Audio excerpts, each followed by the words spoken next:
Okay, so again, in this lesson, lesson 17 in module 7, we're really focusing on how we can find distance on the coordinate plane without measuring, without having a ruler or anything, using what we know, creating right triangles and using our Pythagorean theorem. So this one asks a little bit different a question. It says, is the triangle formed by the points A, B, and C a right triangle? So is this triangle a right triangle? So let's connect the dots.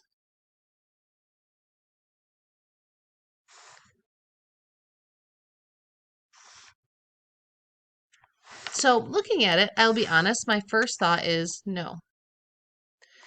Because I don't see a right angle anywhere, right?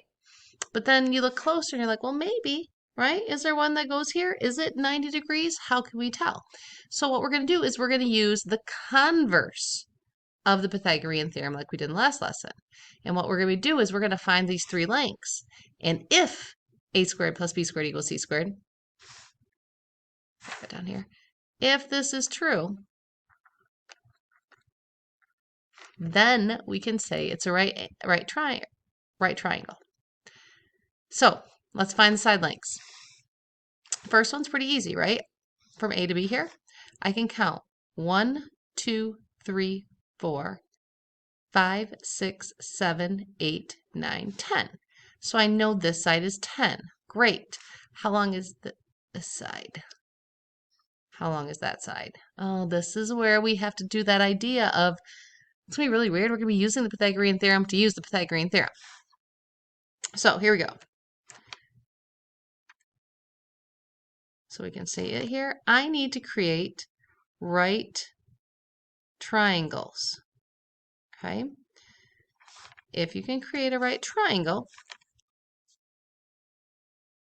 and we know it's a right triangle because we're using the grid lines, I can find this length right here, which is what I want. So actually, let me do this maybe in a different color. Okay. So I can count this side here, right? 1, 2, 3. And I can count this side. That's 1. I want to know what my C is. So I'm going to use my Pythagorean theorem right here. And I'm going to say, is 3 squared plus, not is, 3 squared plus 1 squared does equal whatever C is squared, whatever this length is squared. So 3 times 3 is 9. 1 times 1 is 1. That equals C squared. And then we add them together, and we get 9 plus 1, which is 10. 10 is equal to C squared. And then we have to take the square root. Okay, and I am not going to approximate it, not yet, okay, because as soon as you approximate it, you are rounding, and it might not work out because it's not an exact answer. So I'm just going to leave this as the square root of 10, okay? So this side right here is the square root of 10. So this side is 10, this side is the square root of 10, and now we have to find this one over here. So I will draw my triangle.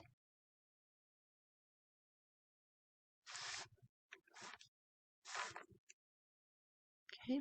And again, I'm looking for the side length, which is great. That works out to be my right angle. This works to be right angle. This works out to be across from my right angle, I mean. Let's count it. So 1, 2, 3, 4, 5, 6, 7, 8, 9. So this side is 9. 1, 2, 3. This side is 3. So I can go 9 squared plus 3 squared, and that's going to be equal to this, my C squared. So 9 times 9 is 81. 3 times 3 is 9, equals C squared. 81 plus 9 is 90. And then we have to take the square root of each side. So I'm going to say, and again, I'm just going to leave it exact as the square root of 90. I'm not even necessarily pulling out any perfect squares because I'm not there yet, right? It's not a final answer. Okay, so how do we know which one goes in for C? Well, I am going to type it into my calculator right now, okay? So if I do the square root of 10, it's approximately equal to 3.16. If I do the square root of 90, it's approximately equal to 9.48, dot, dot, dot. Okay. The reason I do that is remember what I've always said. C, our hypotenuse, is the side across from the right angle, which is the longest side. So we have 3 to choose from. We have the square root of 10, the square root of 90, and 10. Which one of those is the longest? Well, when I put the decimal approximation here, you can see 10 is the longest, which means 10 is going to go in for my c squared. Does it matter with these two which one goes in for which? No, because we're adding and we can add in any order. So I'm going to say the square root of 10 squared plus the square root of 90 squared equals 10 squared.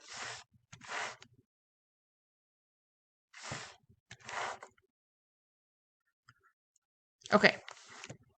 If you take the square root of 10 and then square it, you're right back to 10. Remember, square root and squares cancel each other out. Same thing, if you take the square root of 90 and then square it, they cancel out, we get 90. Okay, so let's go back to this. We're using the converse of Pythagorean theorem. What we said was, if we can prove this is true, if I put a question mark here, right? If a squared plus b squared equals c squared, then yes, it is a right triangle. The converse of Pythagorean theorem. So 10 squared is 10 times 10 is 100. So does 10 plus 90 equal 100? Yes. So even though my first thought was, no, this doesn't look like a right triangle, it is. Is the triangle formed by points A, B, and C a right triangle? Yes. Okay. Yes, by the converse of the Pythagorean theorem. How can we use the Pythagorean theorem in this case? Well, by using the Pythagorean theorem a lot, right? Using this idea that we can create right triangles on the coordinate plane to find missing lengths. In this case, the hypotenuses. When we can find those lengths, then given 3 points, we can figure out if it's a right triangle or not.